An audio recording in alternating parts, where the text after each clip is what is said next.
Let me ask you something. You're sitting there, you got a decent job, money's coming in every month, and yet somehow, at the end of every single pay period, you're basically starting from zero again. Like, where does it go? You check your bank account on the 28th, and you're doing mental math, trying to figure out if you can afford to get lunch. And the frustrating part? You're not buying Ferraris. You're not gambling. You're just living, and it still feels like you're losing. If that hits a little close to home, this video is going to change the way you think about money. Because the problem isn't your income. The problem is that nobody ever told you which stage you're actually in, and more importantly, what you're supposed to be doing there. My name is John, and I spend way too much time thinking about the psychology of personal finance. If you're someone who feels like they're working hard but financially going nowhere, like you're on a treadmill that keeps speeding up, make sure to hit the subscribe button and give this video a thumbs up if this helps you out. Today we're talking about the 7 money stages, not the ones in textbooks, not the ones your financial advisor puts in a pie chart, the real ones, the ones that actually explain why smart, hardworking people stay broke, why some people seem to unlock financial momentum almost overnight, and why most people skip a stage and then wonder why their whole financial plan falls apart 5 years later. Let's get into it. Stage 1, the financial fog. Okay, stage 1. I call this the financial fog. And here's the thing. Most people spend years here without even knowing it. The fog is characterized by one thing. You have no real idea what's happening with your money. You have a rough sense of your income. You have a vague awareness of your bills. But the actual numbers? Total monthly spending? Net worth? You couldn't tell me if your life depended on it. And look, I don't say that to be harsh. There's actually a psychological reason this happens. It's called financial avoidance, and it's well documented in behavioral economics research. When something causes us anxiety, our brains instinctively avoid engaging with it. So the more stressed you are about money, the less likely you are to look at your bank account, which makes the stress worse, which makes you avoid it more. It's a loop. Here's what most people don't realize. According to a 2023 survey by Intuit, roughly 65% of Americans have no idea how much they spent last month. Not even a ballpark. 65%. So if you're in the fog, you are in very, very crowded company. The exit ramp from stage 1 is simple but uncomfortable. You have to look. You have to sit down, open every account, pull up 3 months of transactions, and just see it. No judgment. No plan yet. Just clarity. You cannot navigate a journey if you refuse to look at the map. Actionable step. This week, do a 30-minute money audit. Write down your total income, your fixed expenses, and your 3 biggest variable spending categories. That's it. Just seeing it starts dissolving the fog. Stage 2, the survival scramble. Stage 2 is the survival scramble. This is where the fog lifts and you realize, okay, things are not great. This is a stage where you're living paycheck to paycheck, maybe carrying some credit card debt, and every unexpected expense feels like a financial emergency. Your car needs brakes? Crisis. Medical bill shows up? Crisis. It's exhausting. Now, you might be thinking, John, this just sounds like being poor. But here's what's fascinating. Income has very little to do with whether you're in the survival scramble. There are people making $40,000 a year who escaped this stage. There are people making $200,000 a year who are deeply trapped in it.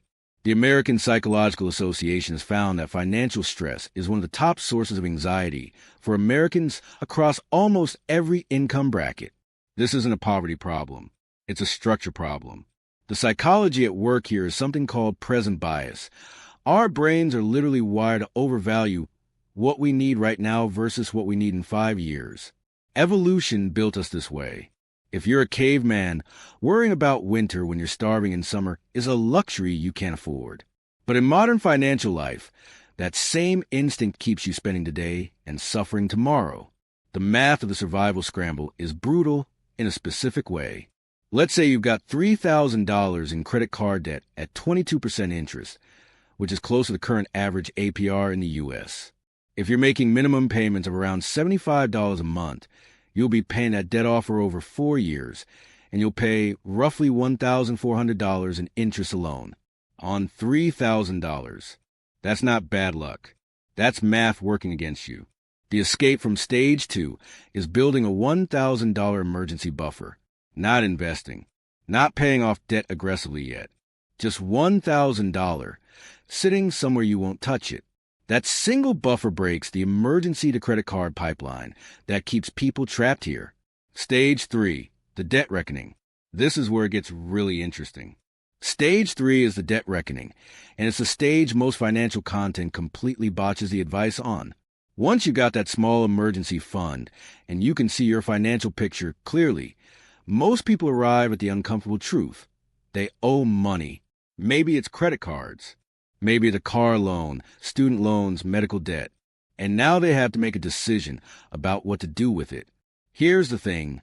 The common advice is pay off all debt before you do anything else. And for high-interest debt, that's exactly right. But for low-interest debt, the math tells a very different story. Let's use a real example. Say you have a $10,000 student loan at 4.5% interest, and you're trying to decide whether to aggressively pay that down or start contributing to your 401k, especially if your employer matches contributions. If your employer matches 50 cents on the dollar up to 6% of your salary, and you're earning $60,000, that's up to $1,800 in free money per year. The interest rate on that employer match is effectively infinite. It's an instant 50% return on that money. Your student loan at 4.5%, you would need to be financially irrational to prioritize it over the match. The psychological trap in stage 3 is what I call debt shame. People feel so guilty about owing money that they make emotionally driven decisions instead of mathematically driven ones. They torch their entire savings to pay off a 3% car loan and then have zero cushion when life happens. The debt reckoning framework is simple. Anything above roughly 7% interest, attack aggressively. Below that, minimum payments while you invest. Always capture the employer match first. Stage 4, the stability plateau. Stage 4 is interesting because it feels like success, and that's exactly what makes it dangerous. I call it the stability plateau. You've got the debt under control. You've got a real emergency fund now. 3 to 6 months of expenses saved. You're contributing to your retirement account. From the outside, you look like you've got it together. And honestly, you kind of do. But here's what most people don't realize. The stability plateau is where lifestyle creep quietly destroys your financial future. Lifestyle creep is a phenomenon where your spending automatically expands to match your income growth. You get a raise, you move to a nicer apartment, you pay off a car loan, you start eating out more. The extra money never actually shows up in your net worth. It just gets absorbed. Research from the Bureau of Labor Statistics consistently shows that as American household income rises, the savings rate barely budges. People making $150,000 aren't saving dramatically more than people making $80,000 as a percentage of income. The stability plateau is comfortable enough that the urgency to build wealth disappears, but not wealthy enough that you're actually financially free. The mindset shift required here is profound. You have to stop asking, can I afford this? And start asking, is this the best use of this dollar? Those are completely different questions. One is about survival. The other is about optimization. Actionable step from stage 4. Every time you get a raise or pay off a debt, automatically redirect at least 50% of that freed up cash flow toward wealth building before you let your lifestyle absorb it. Set up the automatic transfer the same day you get the raise. If you don't see it, you won't spend it. Stage 5, the wealth ignition. Now we're getting into the stages most financial content doesn't even talk about, because most financial content is aimed at people in stages 1 through 3. Stage 5 is wealth ignition, and it is genuinely one of the most psychologically disorienting experiences in personal finance. This is when compound interest stops being a concept you understand intellectually and starts being something you feel. Let me give you the numbers. If you have $50,000 invested in a broadly diversified index fund averaging 8% annual returns, you'll earn roughly $4,000 in the first year without doing a single thing.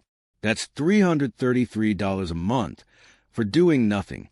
But here's where it compounds into something almost hard to believe. In year 20, With consistent contributions of $500 a month, that same portfolio isn't earning $4,000 a year anymore. It's earning closer to $40,000 to $60,000 a year. Your money is earning more annually than many people's salaries. This is where it gets really interesting psychologically. Most people, when they first reach this stage, don't trust it. They've spent their entire financial lives in a transactional relationship with money. I work, I get paid. So when the portfolio starts generating returns that dwarf their active contributions, they get nervous. They want to pull it out. They want to lock in gains. They start listening to people telling them to time the market. Here's the brutal truth.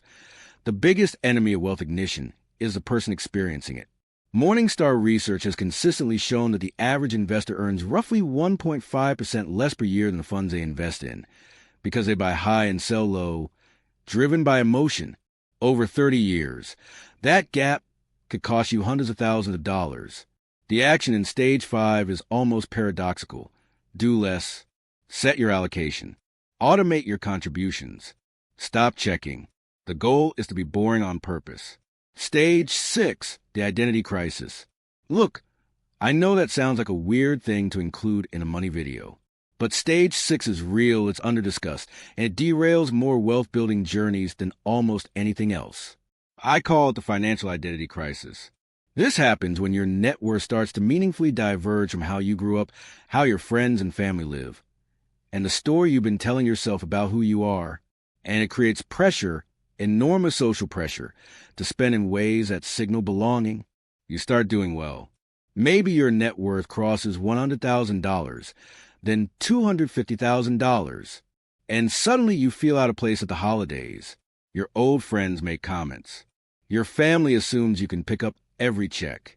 And there's this pull, almost gravitational, to spend your way back to feeling normal. This is closely linked to what researchers call identity-based spending. A 2019 paper in the Journal of Consumer Research found that people consistently spend to signal their group membership, not just to impress others, but to reassure themselves that they still belong. Here's the thing. This stage requires work that isn't financial at all. It requires getting really clear on your values, building relationships with people who share your financial vision, and developing the identity of someone who builds wealth not to show off, but to gain options and freedom. The wealthiest people I've studied, not flashiest, but genuinely wealthiest, have one thing in common. They stopped caring about what their spending said about them and started caring only about what their net worth enabled. That's the reframe. Stage 7, the optionality stage. And this brings us to Stage 7, the one everyone's working toward, but almost nobody has a clear picture of. I call it the optionality stage. And I want to be careful here, because I don't want to frame this as retirement in the traditional sense, because retirement is about stopping work. Optionality is about something much more powerful, choosing. When you reach the optionality stage, money stops being the governing force in your decisions. You don't take the job because you need the salary. You take it or don't because of what it means for your life. You don't stay in a situation that's making you miserable because you can't afford to leave. You don't miss your kids' recital because you're afraid of losing your job. The financial threshold varies. The FIRE community often points to the 25X rule, having 25 times your annual expenses invested, which theoretically allows you to withdraw 4% per year indefinitely without drawing down principal. If your annual expenses are $60,000, that's a $1.5 million portfolio. If your expenses are $40,000, that's $1 million. Not a fixed number, your number. But here's what most people don't realize. You don't have to hit the full number to start experiencing the benefits of optionality. Even having 12 to 18 months of living expenses invested and accessible gives you what I call negotiating power, the ability to walk away from bad deals, bad bosses, and bad situations without catastrophic consequences. That alone changes how you carry yourself in the world. The psychology here is what researchers call financial agency, the sense that you are in control of your financial outcomes. Studies consistently link financial agency to reduce anxiety, better decision-making, and even better physical health outcomes. Money at this stage isn't about things anymore. It's about time and freedom. So let's bring this home. 7 stages. the financial fog, the survival scramble, the debt reckoning, the stability plateau, wealth ignition, the identity crisis, and optionality. Here's the thing. Most people aren't failing at money because they lack information. There's more free financial information available right now than at any point in human history. People are failing because they're applying stage 5 strategies when they're in stage 2. They're optimizing their investment portfolio when they've got $8,000 in credit card debt. Or they're hammering debt when they should be capturing a 401k match. The stage matters. So the most valuable thing you can do right now, today, not someday, is get honest about which stage you're actually in, not which stage you wish you were in, not the stage you were in 2 years ago. Right now, and then do the one thing that stage actually calls for, not 10 things. One thing. The fog calls for clarity. The scramble calls for a $1,000 buffer. The reckoning calls for a debt prioritization decision. The plateau calls for automatic savings redirection. Ignition calls for discipline and patience. The identity crisis calls for self-awareness. And optionality calls for a target number and a plan to reach it. One stage, one action. That's how this works.